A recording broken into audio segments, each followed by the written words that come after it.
السلام علیکم ورحمۃ اللہ وبرکاتہ۔ پیارے عزیزوں، امید کرتا ہوں آپ سب لوگ خیر وافیت سے ہوں گے۔ جیسا کہ آپ لوگ جانتے ہیں کہ پچھلی والی کلاس میں ہم نے مجرورات کے بارے میں پڑھا اور ایک اور نیا ٹاپک شروع کیا جس کا نام ہے توابع۔ مجھے امید ہے آپ نے پچھلی والی کلاس کو اچھے سے دیکھا ہوگا اور سمجھا بھی ہوگا۔ اگر ابھی تک آپ میں سے کسی نے اس کلاس کو نہیں دیکھا ہے تو یہاں پر جو آئی کا بٹن شو ہو رہا ہے اس پر آپ کلک کیجئے اور اس ویڈیو کو شروع سے لے کر آخر تک دیکھ لیجئے اور ثواب کی نیت سے ویڈیو کو زیادہ سے زیادہ شیئر بھی کیجئے۔ تو آج کی کلاس میں ہم توابع کی اقسام کے بارے میں پڑھیں گے۔ تو سب سے پہلے آپ اپنی کاپی پر اس ہیڈنگ کو نوٹ کر لیجئے۔ آج کا جو ہمارا ٹاپک ہے وہ ہے توابع کا۔ اچھا، توابع کسے کہا جاتا ہے؟ توابع جو ہے یہ تابعن کی جمع ہے۔ کس کی جمع ہے؟ تابعن کی جمع ہے، اور جس کا معنی ہوتا ہے پیروکار۔ پیروکار سمجھتے ہیں نا، یعنی فالوورز۔ اور جس کی پیروی کی جائے، جس کو فالو کیا جائے، اسے متبوع کہا جاتا ہے۔ کیا کہا جاتا ہے؟ متبوع کہا جاتا ہے، یعنی جس کی پیروی کی جائے، یعنی جس کو فالو کیا جائے اسے متبوع کہا جاتا ہے۔ اور توابع کے بارے میں میں نے بتایا تھا کہ توابع جو ہے یہ وہ اسما ہے جو حالت اور اعراب کے لحاظ سے اپنے سے پہلے آنے والے اسما جس کو ہم متبوع کہتے ہیں اس کا تابع ہو۔ بات یہاں تک کلیئر ہوگی؟ اور متبوع کسے کہا جاتا ہے؟ جس کی پیروی کی جائے، جس کو فالو کیا جائے۔ اور میں نے یہ بھی بتایا تھا کہ عربی میں 4 قسم کے اسما ایسے تھے جن کا اپنا کوئی اعراب نہیں تھا، بلکہ ایسے اسما اعراب میں کسی نہ کسی دوسرے اسم کو فالو کرتے تھے، تو ان کو عربی گرامر میں توابع کا نام پڑا، کیونکہ یہ کسی اور کو فالو کر رہے ہیں نا۔ تو دیکھیے، تابعن ہم کہتے ہیں پیروکار کو، فالوور کو۔ توابع ہم کہتے ہیں فالوورز کو، یعنی جو بہت سارے فالوورز ہوں۔ تو توابع ان کا نام کیوں پڑا؟ کیونکہ یہ اعراب میں کسی دوسرے اسم کو فالو کر رہے ہیں، کسی دوسرے اسم کو فالو کر رہے ہیں۔ تو جب یہ کسی اور کو فالو کر رہے ہیں تو ظاہر سی بات ہے توابع فالوورز کو کہا جاتا ہے، اور فالوورز ہمیشہ فالو کرتے ہیں کس کو؟ متبوع کو، یعنی جس کی پیروی کی جائے۔ بات یہاں تک کلیئر ہوگی؟ تو ہم نٹشل میں یاد رکھ سکتے ہیں کہ توابع جو ہے نا وہ اسما جو حالت اور اعراب کے حوالے سے اپنے سے پہلے آنے والے اسم کے جیسے ہوں، اور جس کی وہ اتباع کر رہے ہوں اسے کیا کہا جاتا ہے؟ اسے متبوع کہا جاتا ہے، اور اتباع کرنے والے کو تابعن کہا جاتا ہے۔ بات یہاں تک کلیئر ہوگی؟ اور میں نے یہ بھی کہا تھا کہ ہوگا کیا کہ متبوع جو ہے یہ پہلے آئے گا اور تابعن جو ہے یہ بعد میں آئے گا۔ یہ آپ نے ایک ایکویشن یاد رکھنی ہے، ایک فارمولا آپ نے یاد رکھنا ہے کہ متبوع پہلے آئے گا اور تابع بعد میں آئے گا۔ بات یہاں تک کلیئر ہوگی؟ تو یہ ساری چیزیں میں نے آپ کو پچھلی کلاس میں بھی سمجھا لی ہیں۔ اگر آپ نے پچھلی ویڈیو کو نہیں دیکھا ہے تو اس کو پہلے جا کے دیکھ لیجئے۔ چلے اب ہم یہاں پر تابع کی اقسام کے بارے میں بات کریں گے۔ تابع کی اقسام۔ اچھا، تابع کی 4 اقسام ہے، ویسے تو 5 اقسام ہے، لیکن ہم قرآن کو سمجھ رہے ہیں، ہمارا مین جو فوکس ہے وہ قرآن پر ہے، تو ہم پہلے یہاں پر 4 اقسام کو سمجھیں گے تاکہ قرآن ہمیں سمجھ میں آ جائے۔ اچھا، تابع کی اقسام جو ہے نا ان کو آپ سب سے پہلے اپنی کاپی پر نوٹ کریں۔ سب سے پہلی جو قسم ہے اسے کہا جاتا ہے صفت، یعنی جس کو ہم نعت بھی کہتے ہیں، ٹھیک ہے جی۔ اور دوسری جو قسم ہے اسے کہا جاتا ہے تاکید، اور اس کو عربی گرامر کی کتاب میں توکید کا نام بھی دیا گیا ہے۔ تاکید لکھو یا توکید لکھو، دونوں درست ہیں، ٹھیک ہے جی۔ اور تیسرا جو ہے وہ ہے بدل، اور چوتھا جو ہے وہ ہے معطوف۔ تو یہ 4 اقسام ہم نے پڑھنی ہے۔ تو آج کی کلاس میں ہم انشاءاللہ صفت اور تاکید کے بارے میں بات کریں گے، اور آنے والی کلاس میں ہم انشاءاللہ بدل اور معطوف کے بارے میں بات کریں گے۔ بات یہاں تک کلیئر ہوگی؟ تو تابع کی کتنی اقسام آ گئی ہمارے پاس؟ 4 اقسام۔ صفت جسے نعت بھی کہا جاتا ہے، دوسری تاکید یا توکید، تیسری بدل، اور چوتھی معطوف۔ تو سب سے پہلے آپ اس کو اپنی کاپی پر نوٹ کریں، یا آپ اس کا اسکرین شاٹ بھی لے سکتے ہیں۔ چلیے جی، جلدی سے آپ اس کا اسکرین شاٹ لے لیجئے۔ کلیئر ہو گیا؟ چلیں، تو آج ہم انشاءاللہ صفت اور تاکید کے بارے میں بات کریں گے۔ سب سے پہلے ہم صفت کے بارے میں بات کریں گے۔ صفت کسے کہا جاتا ہے؟ تو اس صفت کی تعریف کو آپ صاف صاف اپنی کاپی پر نوٹ کریں۔ صفت وہ تابع ہے جو اپنے سے پہلے آنے والے متبوع کی یا اس کے متعلق کی کوئی صفت کو بیان کرے۔ اس تعریف کو آپ صاف صاف اپنی کاپی پر نوٹ کریں اور اس کو سمجھنے کی کوشش بھی کریں۔ صفت وہ تابع ہے جو اپنے سے پہلے آنے والے مطبوع کی یا اس کے متعلق کی کوئی صفت کو بیان کرے، اور جس کی صفت بیان کی جائے اسے کیا کہا جاتا ہے؟ یہ بالکل آسان ہے، اسے موصوف کہا جاتا ہے، اور جس کی صفت بیان کی جائے اسے موصوف کہا جاتا ہے۔ ہم موصوف کو ایک اور نام دے سکتے ہیں، منعوت، اسے منعوت بھی کہا جاتا ہے۔ جس طریقے سے صفت کو نعت کہا جاتا ہے اسی طریقے سے موصوف کو منعوت کہا جاتا ہے۔ تو ہم لکھ سکتے ہیں منعوت پلس نعت، جس طریقے سے موصوف پلس صفت۔ اور موصوف صفت کا آپ نے ٹاپک پڑھا ہے ناؤنز کے اندر، جو آپ نے مرکب توصیفی پڑھا ہے نا، یہ وہی ہے۔ صفت کس کو فالو کرتی ہے؟ صفت اپنے موصوف کو فالو کرتی ہے، اور اس میں مطابقت بھی ہوتی ہے اعراب، جنس، عدد، وسعت کے اعتبار سے۔ بات کلیئر ہوگی؟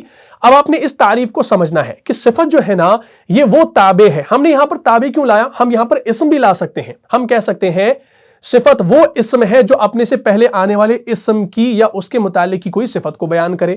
ہم یہ تابع اور مطبوع کا لفظ استعمال اگر نہیں کریں گے نا یہاں پر تو چل جائے گا، لیکن اس کو آپ نے سمجھنا ہے کیونکہ ہم ٹاپک کون سا پڑھ رہے ہیں؟ ہم توابع کا ٹاپک پڑھ رہے ہیں، تو دھیان رکھیے گا۔ یہ بالکل آسان ہے۔ آپ نے ابھی کیا سمجھا کہ تابع کہتے ہیں پیروکار کو جو فالو کر رہا ہو، یعنی جو اتباع کر رہا ہو، اور جس کی اتباع کی جائے اسے کیا کہا جاتا ہے؟ اسے مطبوع کہا جاتا ہے۔ یہ آپ نے دھیان میں رکھا ہے نا؟ اب آپ دھیان رکھیے کہ صفت جو ہے نا یہ وہ تابع ہے، یعنی یہ وہ فالوور ہے، یہ وہ پیروکار ہے جو اپنے سے پہلے آنے والے مطبوع کی، یعنی جو اس سے پہلے آنے والا اسم ہوتا ہے۔ فار ایگزامپل جیسے یہاں پر میں لکھوں موصوف پلس صفت، یہ ہمارا ایک کنسٹرکشن ہے نا مرکب توصیفی کا۔ تو صفت جو ہے نا یہ وہ تابع ہے جو اپنے سے پہلے آنے والے مطبوع کی یا اس کے متعلق کی کوئی صفت بیان کرے، یعنی یہ جو موصوف ہے نا تو موصوف آپ کا کہلائے گا مطبوع، اور صفت آپ کی کیا کہلائے گی؟ تابع۔ تو اب ہم کہہ سکتے ہیں کہ موصوف جو ہے نا یہ آپ کا مطبوع ہے، کیونکہ صفت کس کو فالو کرتی ہے؟ موصوف کو فالو کرتی ہے نا؟ تو ظاہر سی بات ہے جب صفت نے موصوف کو فالو کیا تو موصوف کیا کہلائے گا؟ مطبوع۔ مطبوع کسے کہا جاتا ہے؟ جس کو فالو کیا جائے، جس کی پیروی کیا جائے، ٹھیک ہے نا؟ اور میں نے آپ کو بتایا تھا کہ مطبوع پہلے آتا ہے، تابع بعد میں آتا ہے۔ سیم آپ دیکھ سکتے ہیں کہ موصوف یعنی مطبوع پہلے آ گیا اور صفت تابع بعد میں آ گیا۔ بات یہاں تک کلیئر ہوگی نا؟ تو اب آپ نے اس تعریف کو بالکل سمجھ لیا، یہ بالکل آسان تھا۔ اگر آپ نے تابع اور مطبوع کو سمجھ لیا تو انشاءاللہ بات پوری سمجھ میں آ گئی۔ تو صفت وہ تابع ہے جو اپنے سے پہلے آنے والے مطبوع کی یا اس کے متعلق کی کوئی صفت کو بیان کرے، اور جس کی صفت بیان کی جائے اسے کیا کہا جاتا ہے؟ اسے جو ہے موصوف کہا جاتا ہے یا منعوت کہا جاتا ہے۔ تو موصوف صفت جو ہے، موصوف ہمارا مطبوع ہے اور یہ ہمارا تابع ہے۔ اچھا صفت کسے کہا جاتا ہے؟ صفت ہم کہتے ہیں کوالٹی کو۔ اب یہ جو کوالٹی ہوگی نا یہ بری بھی ہوگی یہ اچھی بھی ہوگی۔ جیسے ہم کہتے ہیں گڈ بوائے، تو اس لڑکے کی کوالٹی ہم نے کیا لائی؟ اچھی، گڈ بوائے، اچھا، ٹھیک۔ اور ہم کہتے ہیں بیڈ بوائے، تو ہم نے لڑکے کی کوالٹی کیا لائی؟ بیڈ، برا لڑکا۔ تو کوالٹی جو ہوگی نا وہ اچھی بھی ہوگی وہ بری بھی ہوگی۔ بات یہاں تک کلیئر ہوگی؟ تو اب آپ دیکھ لیجئے یہ چیز آپ نے سمجھ لی۔ اب میں یہاں پر لکھوں گا، ایک جملہ لکھتا ہوں، میں لکھوں گا جاءنی، آیا میرے پاس، رجل، ایک آدمی۔ میں نے لکھا جاءنی رجل، میرے پاس ایک آدمی آیا۔ اگر میں اتنی بات آپ سے کہہ دوں تو بات آپ کو سمجھ میں آ گئی کہ میرے پاس ایک آدمی آ گیا، لیکن اب اگر میں اس کی صفت بھی لاؤں نا تو میں لکھ سکتا ہوں جاءنی رجل صالح، جاءنی رجل صالح، یعنی میرے پاس آیا ایک نیک آدمی، میرے پاس ایک نیک آدمی آیا۔ تو اب آپ دیکھ لیجئے صالح کا معنی ہوتا ہے نیک اور رجل کا معنی ہوتا ہے آدمی۔ اور اب آپ دیکھ سکتے ہیں کہ یہاں پر رجل کا جو اعراب ہے وہ دو پیش یعنی حالت رفع میں ہے، تو صالح بھی ہم نے حالت رفع میں لایا۔ ہم نے کیوں اس کو حالت رفع میں لایا؟ اگر ہم یہاں پر لکھیں گے صالحا، یہ بھی تو تنوین کے ساتھ ہے، کیوں نہیں لکھ سکتے؟ کیونکہ یہ تابع ہے اور یہ مطبوع ہے، اور تابع کیا کرتا ہے؟ وہ اپنے مطبوع کو فالو کرتا ہے۔ تو صالح جو ہے نا یہ تابع ہے یعنی فالوور ہے، اور رجل جو ہے یہ مطبوع ہے۔ تو تابع نے یہاں پر کس کو فالو کیا؟ اس رجل کو فالو کیا، اسی لیے یہاں پر یہ جو دو پیش ہے یہاں پر بھی دو پیش آ گیا۔ جیسے میں یہاں پر لکھوں گا الرجل صالح، تو اس کا معنی ہو جائے گا آدمی نیک ہے، اس کا معنی بنے گا آدمی نیک ہے۔